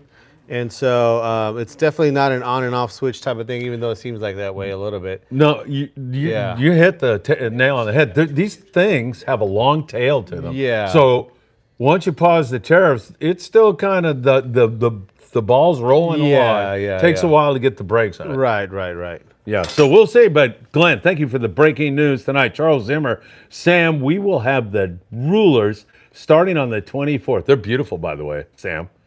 The rulers? Yeah, Anthony and I tried to steal one, but Chuck caught us at the last Redondo Beach Rod and Gun Club meeting. Sam said he will open the shop at 4 a.m. Sam! Oh, I love being here at 4. There's such a crowd, you know. I want to make sure that they don't get bunched up, you know. Yeah, you got to spread it out. Yeah, we only can fit about 80 cars here, so We want to make sure that everybody has room to come in, process it, and then get out. That's it. it. And get fishing. Because the last thing we wanted for them is to lose time in here with the crowd, and then they're losing their fishing time. Man, we are getting. Last time we had how many people? One. One person showed up. Well, we got 131 people watching the show right now. That's hundreds right. of people. That's right. 131, 131, something like that. The Krinkovich is drinking away. He's having fun. He's watching hockey. Now, he says Edmonton is on a mission. Last time, a week or so ago, I heard Edmonton was playing LA in the playoffs, so Edmonton must have won that series. Yeah. I don't know if Edmonton is up 2-0 in a game tonight or they're up 2-0 in a series that they're in. That's hockey talk, man. What'd you say? Hockey talk. Hockey talk. Tonight. Tariff talk. Hockey talk. Right. Woo! Robert Graber. Hey, Jeff Lingle, did you see any tuna on your way up to the Channel Islands White Sea Bass grounds? Great question, Robert. We want to know. We'll get an update from Jeff here in a second. Tyler Tanaka, who's here in our audience. Cranker, I'm rooting for McJesus. There you go. More hockey talk. Oh, okay, there you go. More hockey talk. Do you want a trip report, by the way? Yeah, sure. Well, how about when we get toward the end here, we'll turn it loose, turn it loose. I got a tackle tip for the A tackle tip tonight from the Cranker. Oh, I'm sorry, the Tanker, or the the Tanaka. Woo! I mean, maybe I should just let him do it now and retire for the night. I did want to bring up one thing here. Go ahead. So the 31st, for you guys that have kids that are interested in the outdoors, over at the Compton Rod and Gun Club, they're having, it's free, it's free for kids of all ages from 9 a.m. to 3 p.m. It's a really, really, really nice event. They put it on every year. They have hundreds of kids show up. They have fishing stuff, casting. They have a BB gun range, things like that. It's a really, really awesome event. And if you guys have nothing to do, it's on the 31st, so Saturday, May 31st, Saturday. So that's in a couple of weeks. Starts at 9 a.m. at the Compton Rod and Gun Club. If you guys want some more information, I know that they have like an Instagram page and a web page and things like that. But also too, as this past Saturday, I was down at Alondra Park, and there was a kids fishing event there that was being put on. How was that? Super, super cool. I mean, I kind of got a little bit involved with it. I helped. There was a guy that was helping up the staff at the park kind of put it together. Yeah. Because it's put together by the park, but it's supported by Fish and Game. Oh, okay. They have stuff going on there. The Fishing in the City program. Fishing in the City program, exactly. Yeah. So they bought a bunch of tackle, and so I wanted to go down and check it out. I've heard about them, but I had never gone to one, and man, it was pretty impressive. Really? Yeah, there was easily 400 kids there. Oh my God! It was like crazy, all around the lake almost, like standing room only. I mean, it was just the best thing. I mean, the weather was great. So that's fantastic. Yeah, but still, 400 kids. I mean, it might have been more. I don't know. Yeah. It was a lot. And I left early because I had to come open the shop, and they had that going on till like 2 o'clock or something like that. And so I only got to see part of it. But, man, it was super well attended. That sounds awesome. Awesome to see. They had all these different stations going on. And to me, I mean, it was just awesome to see that. So yeah, I know they do it like pretty much every month. In fact, I was just looking up here on Department of Fish and Wildlife page. There is exactly what you said. It's called Fishing in the City. Yeah. And I think the next one that's going to be happening is going to be at in the Santa Fe Dam Recreation Area. What's that's the date on the 24th. That's on the 24th. Okay. So that's I guess a week away or so, a week and a half. And so yeah, from there on forward, I mean, there's a whole bunch of them going on all the way August, all the way through the end of the year. That's great. And so they're all free. You have to kind of register online to try to, they try to make sure they have kind of supplies for everybody, gear and everything like that. But yeah, that was pretty awesome. I took some pictures, so I'll send those to you so you can post that up. But for Brian Young is the head of, I think. That's right. Yeah, Brian's a great guy. Yeah. And so, pretty cool event. And for anybody who just wants to find a day to take their kids fishing. Also, too, they plant fish for those events, so there's a little bit extra fish there, and it's a kids only fishing, so they even have it so that for that day only kids can fish. So it's a pretty awesome event. Man, that sounds like a great event. I'm gonna look at that 24th date and see if I can't make that. That'd be a fun thing to Saturday cover. Morning. All right, very good. So we got a Tyler Tanaka trip report coming up and tackle tip. Third 57 Sleeper says, "Yep, bro. I'm out in Oxnard, my dad's hometown. Very cool. Sarge says hello. Hey, Sarge, what's happening? Mike Krinkovich is going to tell us now what kind of booze he's drinking. So it's a Negroni made with rye whiskey, technically. Thank you, Mike. I was dying to know that. Reggie Wynn. Greetings, gentlemen. Sam, when are you headed to Cedros this year? As of right now, that same trip we did last year, For you, Reggie. which is right after Labor Day in September, is going to be the trip that I'm on. The shop has a trip coming up in a couple of weeks, actually. I won't be going on that trip. But myself, I'll be doing that September trip. All right, very good, Reggie. And Reggie saw the Scott Buchert head on the Danny Kadota Show and wanted to compliment Anthony for putting it up. Israel de la Cruz, Israel. Good to see you. Hello, Phil, Sam, and the Freeman Adventures family. Sam, by chance, do you have a real clamp for a Torium 16? I want to give it to my brother a setup, but I'm missing the damn clamp for it. Yeah, we got them. We got the stock clamps and aftermarket clamps for that. All right, Jeff Lingle checked it out for you. Robert Graber, he said they looked in the Santa Barbara Island Gap on our way back and checked out the mackerel bank up there near the west end of Clemente. No real sign of bluefin tuna, maybe just a little bit early. Ace, hi. Love you, man. Question, how's your supply of Friedman Adventures t-shirt in XL? I think it's good. In fact, we should have James model his gorgeous new shirt tonight before this show is over. James, we're going to have to do that. We're good. Yeah, just reach out to me, 657-227-6459. Glenn Del Mando. Got to go, guys. Phil, see you Wednesday at the South Bay Anglers Club meetings, Hoff's Hut in Torrance, California. Great raffles at the end of the Danny Kadota meeting for all members. Everyone is invited to join. Sounds like he was trying to give the club a little plug there, didn't it? Should. Yeah, I agree. It's a great club. I agree. By the way, since my wife doesn't speak English, for the hell of it, I went into AI and I said, the Grok, the Elon Musk one, and I said, write my wife a letter in Spanish telling her how much I love her on Mother's Day. Like 2 seconds later, and I read it and I go, oh, hell, I can't do better than that. Copy, paste, boom. And I'm waiting for her to say, you got it. She's like, oh, me more. This means so much to me. And I'm going, man, I love this You don't Grok. feel guilty at all, huh? Not one bit. Jeez. All right, Jonathan Jones. Sometimes you have to remind us old guys to hit the like button. Jonathan, thank you.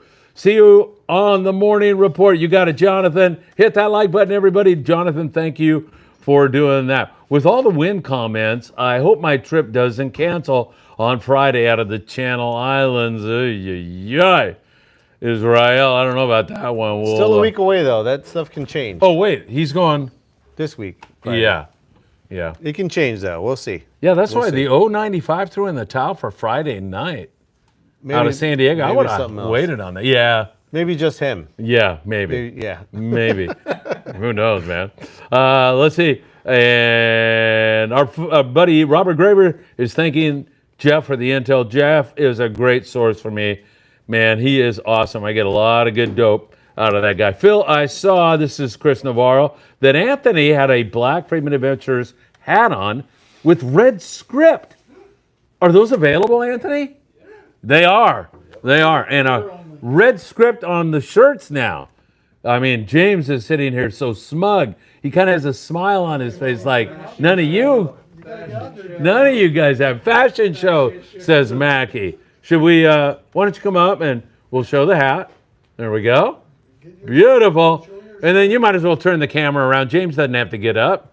You can, and this is James. There we are, ladies and gentlemen. So yes, just reach out to me and I'll let you know all about it. Thank you, Chris, for asking. Really appreciate it. Hit that like button. Chivo Robledo. Chivo, good to see you. Sam, can you suggest a rockfish rod, maybe at a lower end on the price list? I have an extra Torium 20 I want to throw it on. It depends on what you're looking for as far as the price, but I mean, maybe look at a used rod, but we do have some stuff from Shimano. I think there's a Talavera rod. Daiwa has a Sea-Line rod that's pretty nice as well. But we have stuff that's even less than that. We got rods as cheap as, I think, $20 or something like that. Oh, yeah? You know, for rock fishing, and it's probably similar to like a rod that you would see as a rental rod. So more than plenty good for rock fishing. Mike Krinkovich is still boozing it up. Let me pour a Belvedere for the Friedman Adventures guy. I can make it alcohol free.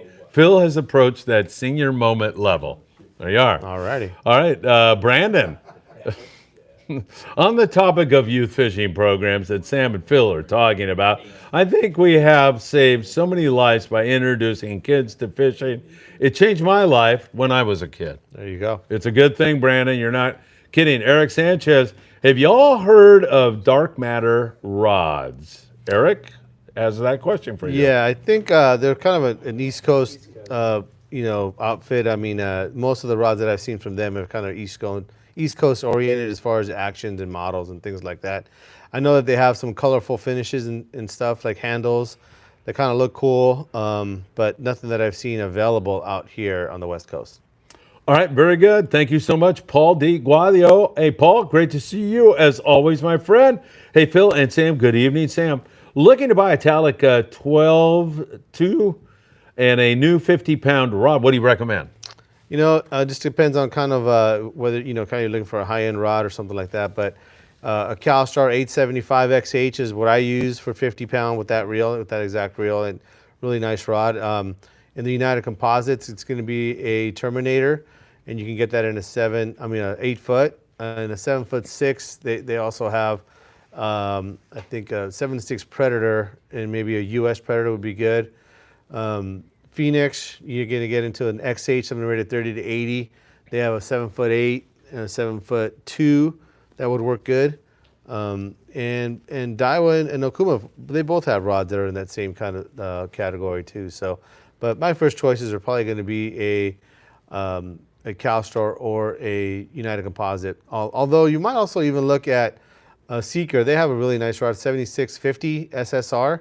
7.5 foot, 50-pound rod. Another good one. All right, good stuff. Doug Tilk. I was wondering where Doug was, and I remembered he told me he was headed for Lake Havasu. He just got there. Some wind here. No dead seals washing up. See you in a week. Looking for an LG. What's that? Largemouth. Largemouth bass, maybe. Havasu shell cracker bluegill. Lake record is 6 pounds. That's a big bluegill. Doug, we miss you, man. Have a great time up there at Lake Havasu. We'll see you when you get back for sure. Claus, do you know who makes California Calico Special, and is it a good rod? I think the one you're talking about is the one from Graphtec, potentially. It could be a Turner's rod as well. They have their, what do they call something? California something or other. California. It kind of depends on, if you could tell me more about it, maybe like the colors that it is. But yeah, I'm pretty sure it's a decent rod for sure. All right, good stuff. Real Time says, good news, man. Friday looks like low winds in the Channel Islands. There you go, Israel. That sounds good. Thanks for sharing that. Appreciate it. Real Time. Jorge Martinez says, what do you think about Daiwa Sea Line SLD 30 for rock fishing? Jorge, great question. I think that's that old school, kind of like a Shimano TLD 15 size reel. So if it is that, I think you're fine. It's about a Jigmaster size reel. Be perfect for rock fishing. All right, there you go, Sam. Look at this. Jeff Lingle, who has impeccable taste and has the best dope anywhere, loved the casino video. Oh, man. Loved the casino video. Jeff Lingle was about here, and now he's slowly fading down. Jeff, you're so right, because it was the clandestine part of it, too. Not allowed to film in the casino. So he had it in his little pocket, and we walked around. I forgot to cut a part out where I swore toward the end of it, and I just said, who cares at this point? But it was good. Sam, you didn't like the casino video? No, really not. Actually, while we were doing the casino video, a guy that works in the casino walked up to me, and he said, hey, I just won the Mexico kayak versus the USA. Oh. Whatever it was. Yeah, he won. Mm-hmm. He was the guy. He was the and one. Who was your guy? Robert Fields. Robert Fields. Yeah, he was telling me on the way, this guy, Robert Fields, was in an international competition. Then we're standing in the casino waiting for a ding-a-ling to get her card, Paulina, and some guy walks up, and he's the guy that was up against Chef Lingle and won the whole thing. What are the chances? I'm telling you, man. And then Paulina put that big stack of chips on number 11 and hit it. Really? She did. Wow. I think she only put one on there, didn't she? Yeah. All right. Fun times in Mexico. Thank you, Jeff. We know that kind of content is appealing to some people out there. Hey, Phil, I remember a couple years ago, you said you'd do a separate channel for freshwater updates. Is that not in the wheelhouse anymore? He lied. Would like her. Yeah, I did lie, I think, Brandon. Yes. I don't know.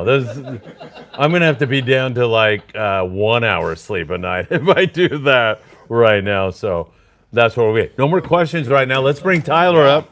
You want to mic Tyler? Oh, you're running away. Yeah. You rat fink. I gotta put this. I was going to run away. I gotta put all this stuff away. All right, so that Tyler, get come on stuff up. I'm with you, my friend. I don't get to talk to Sam. No, I can. I'm happy to mic Sam up. Would you rather talk to Sam? Yeah. Then stay, please. Gosh. Are you going to stay? Yeah, I'll stay. Perfect. All right, bye. He's gonna lock up. I'm ready for a break here, ladies and gentlemen. He's gonna lock up the $1,000 worth of tungsten. Yeah, because Dan's here. All right. I'll set you up. Don't worry. All right, you guys. You got. We'll meet you over at the chicken place. Oh man, we're done. We gotta go. Yeah, I'm hungry. So what we got going on? What kind of trip was it? 2-day, 2-day. 2-day trip. Left Friday. This past Friday. Yep. Friday, Saturday, got back Sunday on the Legend. And That was a rough couple of days. let Yeah. me tell you, man, Because I know all the trips on Saturday get canceled. So you were the only boat out there. the whole fleet that was out was with us. Jeez. Yeah, it was hard fishing. Yeah. Did you guys catch anything? One and a whole bunch of bonita. Okay. So I got a great story. So a guy started trolling about 10 minutes after we left the dock. And he put out a 5-inch Mad Mac. And we're about 45 minutes into the boat ride and we're headed straight to the tuna grounds to get there early. And a guy puts out this Mad Mac to troll and it goes off. And we're literally about to strangle this guy. Yeah. Like, dude, we're 45 minutes outside. We got to of get the- there. Yeah. Yeah, exactly. And so we're yelling, hook up, hook up, hook up. The captain, No way. He's going. yeah, he's like, Yep. he comes over the PA. He's like, you better start winding fast. Yeah. Like, get the fish in. So he actually pulls the engines back. I grab my rod, make a cast out. Biter! And so then we Stop. yeah, so we full stop. We get a bunch of bonita on, right? Back in gear. This guy sets the Mad Mac again. Really? Yeah, Oh man. yeah. And so He's pretty lucky. the captain goes, so biter goes off again. Yeah, of course. Captain goes, you better have a fish. If that's kelp, I'm gonna I'm gonna kill you. Yeah, yeah, Like, yeah. We got places to be. And so it's a bonita, grab my rod, throw out, jig, Oh my gosh. fresh one. Yeah. Right. So anyways, that actually, we hooked up 5 times and these were big bonita. Yeah, I've heard. Yeah. They're 15 pounders. Big. Yeah. Yeah, definitely double digits. And it actually made the trip Really? because people were actually hooked up. They Yeah. were fly lining. Yeah, yeah. And I'm throwing jigs, which is super fun Yeah. for me. Like, I'm not messing around with the bait tank, you know. But it was great, you know, field drag getting pulled, super fun, boats going crazy, lots of hookups. So I ended up catching 5 bonita. You know, I think the boat caught like 25 or something Okay. in total on these 5 This stops. was a 2-day trip? 2-day trip. So we went straight to East Butterfly. And so the latest reports were they were down by the East Butterfly, and we worked our way over to West Butterfly, and there were fish everywhere, like big schools. And so here's basically the most important thing. When you guys go out again, they are really keyed in on microbait right now. We could see chovy in the water with mackerel busting on chovy. And the one bluefin that we caught, gut was full of micro bait. The problem is that it's the best sardines I've ever fished with in my life. Super cured, giant. We're talking big sardines. And we could not get a single fish on live bait, no fly line, sinker rigs weren't working. I basically fished a 300-gram tungsten exclusively. Same thing, I go to the starboard stern corner, big underhand or overhand cast, and then by the time I got to the rudder, I was already vertical. I could fish the whole water column and reset before guys were all the way around to the bow. So, but you got to be able to make that big cast. Yeah. And so just one really important thing to note is don't just rush into overhand casting tungsten jigs. It will be a bad experience if you have a backlash. Like, take your time, learn, get comfortable, doing a cast, because if you get a dead stop on a 300-gram jig, you got some issues. Good luck digging out a braid. Yeah, the spool's moving so fast that the backlash will basically bind down. Yeah, it'll kind of really make that backlash hard to come on, make it undone. So yeah, so there were a few guys that were learning how to make that cast onto the downwind corner. We were drifting at 2 knots. Oh wow, it was 2 moving. knots. We tried to stop on the backside of San Clemente for rockfish. We were 450 to 550 feet deep. I was trying to lob 16-ounce sinkers downwind, and I still couldn't. It was moving fast. So anyways, they're really keyed in on microbaits, but the bait is huge. So one thing that's really interesting is we would find schools easy. And again, the bluefin are everywhere. They're just not biting. I mean, they are all over the place. We had fish boiling in the chum line, and we couldn't get them to even, I threw everything I had at them. I tried small jigs, big jigs, tungsten jigs, everything. Surface iron, yo-yo, chrome 6X juniors, I literally tried everything, and couldn't get them to bite. The main thing that we noticed was that the school would ball up super tight and sink fast. So we'd pull up to the school, they would ball up, they'd be at 150 feet, and then go to 400 feet right away. And so if you didn't get your lure in right at the time that the boat was on the slide and make that upwind, upswell cast, you couldn't get a lure down to them fast enough because they wouldn't stick to the boat. Yeah. So they'd sink out and they wouldn't, fluff up, where they're actually comfortable sticking and feeding. They'd push down so deep that we couldn't get anybody to. You said there was other boats out there too? Any boat that was out was with us at. So I'll finish explaining what happened. So the first night we fished hard from 10 to 5 a.m. and we were on fish the entire time at the West Butterfly. We made a big move because everybody said that the fish were actually headed up to Cortez.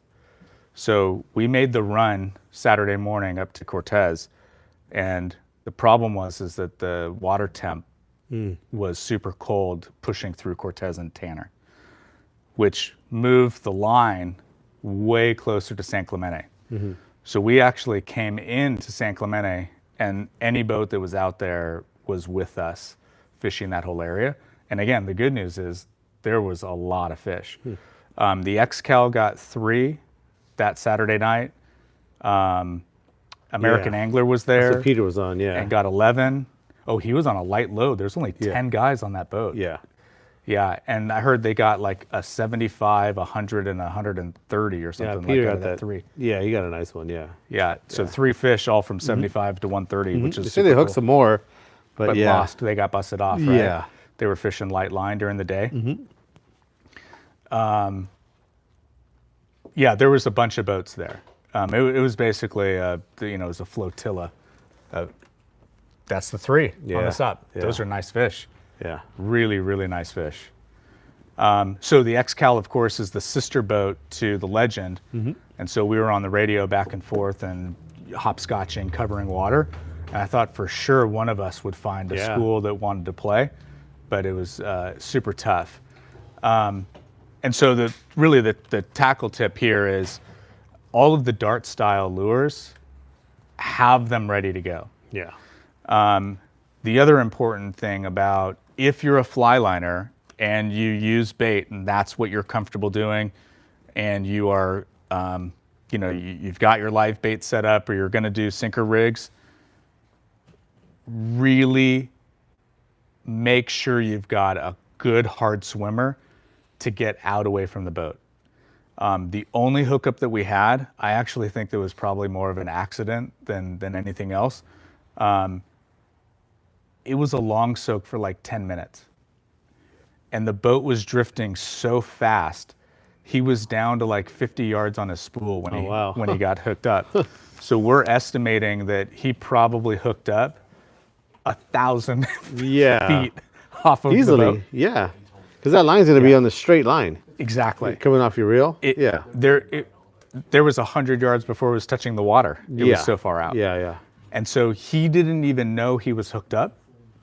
He just started to reel in his bait. It was heavy. And it was heavy. And so the fish didn't even actually start making, it was a 35 pounder about. It didn't even make a run until he had already reeled in a whole bunch of line and gotten it back to the stern. And then, it made a couple of runs, but I mean, he had like 50 yards left on a small, like a 15, like a fathom 15 size reel. Like a 10 size reel. Exactly, like a Talica 10. And so when you go out and when the weather calms down, really work at getting a bait as far away from the boat as possible. They are not sticking to the boat. And then 2, try to find small bait in the tank. It's like counterintuitive. Your instinct is to grab that one super aggressive swimmer and the bait that looks super amazing and healthy. Yeah. Don't get a red scale beat up bait, but find the smallest healthy bait and try to go with those first. They're really they are keyed in on bait in their stomach this big. Yeah, and even smaller, yeah. Smaller, really small. I mean, I was gonna grab like a 40 gram. Yeah. But, so this is an 80 gram, current sniper from Shimano, and I wanted to share a lure that I had really good success with last season, and what I caught all of the bonita on, and that's Williamson Gomame. And so this is like a lure that's similar to a Zakana or the current sniper. The difference is I don't know if you can see this, but the bait has an S bend to it. And I was getting most of my bites on the sink. And so I think that might be the case for a lot of these bluefin that are keyed on this really small bait. They weren't necessarily reacting to super fast moving lures. Just mopping up a dead bait, Exactly. And so this S bend gives it some really interesting action. The other point is I don't use the trebles with these. So for all my bluefin tuna dart style jigs, I actually use Mustad hoodlum, a ringed hoodlum, and I change it out to a single hook. Yeah. And it's awesome. And so your hookup is it's great right in the corner of the mouth. And you don't have to worry about the treble, having something weird going on with the treble, but the hookup ratio. So like a hoodlum 3.0 or 4.0 or 2.0, depending on the size of the dart lure, is really great. And so I change out this ringed hoodlum onto these Gomame, and the 100 gram is perfect. Yeah, that's a good size jig right there. It casts a mile, really, really great. The colors are awesome. I use the blue. I looked for a blue, but I didn't see one back there. The blue and silver, and then this is kind of like a brown bait color. Yeah, aji. Yeah. The aji, like basically it's an Spanish anchovy. Yeah. An anchovy pattern. Is really good. So those jigs too. That what's nice about them is that they have that S bend on them, but just the overall profile of it is like perfect, you know. Exactly. They're castable. Yep. You probably can catch just about everything. Bonita, obviously bonita, barracuda, but I bet you that'd be a good yellowtail jig, you know, and for you guys to do any kind of shallow water rock caught, I'm pretty sure it would work great for that too. So it's kind of just like the other jigs are, a little bit more flash, and it has that kind of natural bend to it, which I think is going to give it a little bit better swimming action. Yeah, it has a great flutter on the fall, and then it's got a unique retrieve. Yeah. And what's interesting is the Zakana is sort of the same thing. I think a Zakana has a much better fall, but the Shimano Current Sniper, there's something about it on a fast retrieve. Gets absolutely hammered. So you've got 3 really good options depending on how they're biting. But a lot of people don't know about this Gomame jig from Williamson, who's owned by Rapala now. And so, you know, come down here, they've got really great color patterns too. So I keep this Aji color, the blue, and a pink. You got a pink one too, yeah. Which is really good. And then I actually have a purple that I wore out. That catches great too. And so I've caught fish at Cedros on this, yellowtail, I've bluefin last season. It was really great. And the reason why these are awesome too is, you know, they're great for the daytime bite and fishing the slide. And so you can throw it out as the deckhand is throwing out chum, and it's got this great action on the fall, and you can get bit on the slide. So that's, and then 2 other suggestions. This is the Williamson, what's the name? Gomuku jig. And you can see here, it's like a sort of a diamond shaped jig. And then I started experimenting with this last season. This is the Nomad Ridgeback, but it's called the long cast, not the Ridgeback jigging, vertical jigging. And this has been really great to make huge casts out and then burn it back to the boat. It swims different than the Colt Sniper, or now Current Sniper. So these Ridgeback long casts have been really, really good too. So two other suggestions. Kind of more swimmers. Swimmers, exactly, burning them back, fast retrieves. Whereas these, I've had more success, the Gomame and Zakana on the sink. Yeah, so. Cool. Yeah. Yeah, I always take a bunch of those kind of jigs. You know, I mean, last year I got a big one. I got like a 180 pounder on one of those jigs. Yeah, so it's one of those jigs that I think work, but you kind of have to like believe in it and just use it at the right time. It was a daytime fish. But yeah, I mean, I've seen quite a bit of big fish caught on those things, you know. Yep. Small fish as well. Once in a while you catch a regular fish and other fish too, but I've seen plenty of big ones caught on those things too. Yeah, so this Gomame and the Shimano Current Sniper, they're 100% confidence baits for me at this point. They've just produced in tough conditions. They've produced when it's wide open. They've been really good. And then the other thing too is I wanted to comment on the amount of effort needed to drop. We had to drop eddy bombs or 400-gram jigs to get down because the current and the wind was so strong. I switched over to my vertical jigging and I changed my jigs because we were making so many stops back to back to back to back, chasing the schools down. I was literally getting forearm and bicep pump. I was getting so tired from burning, and so I switched over to my speed jigging, vertical jigging setup, because I use a Saltwater 55, and it's so much easier to reel on a 300-gram tungsten than it is on my 20 VISX.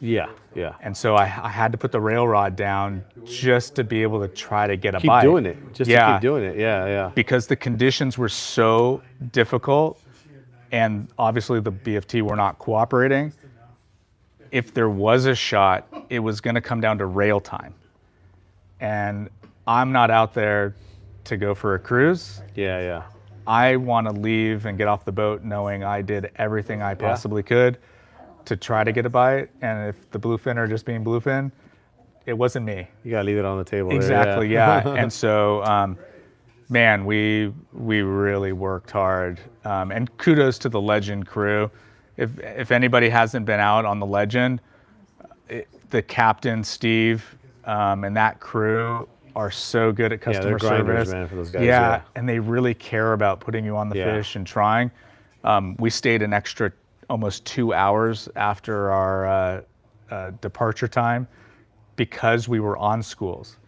And then we actually did get 2 hookups at the very end.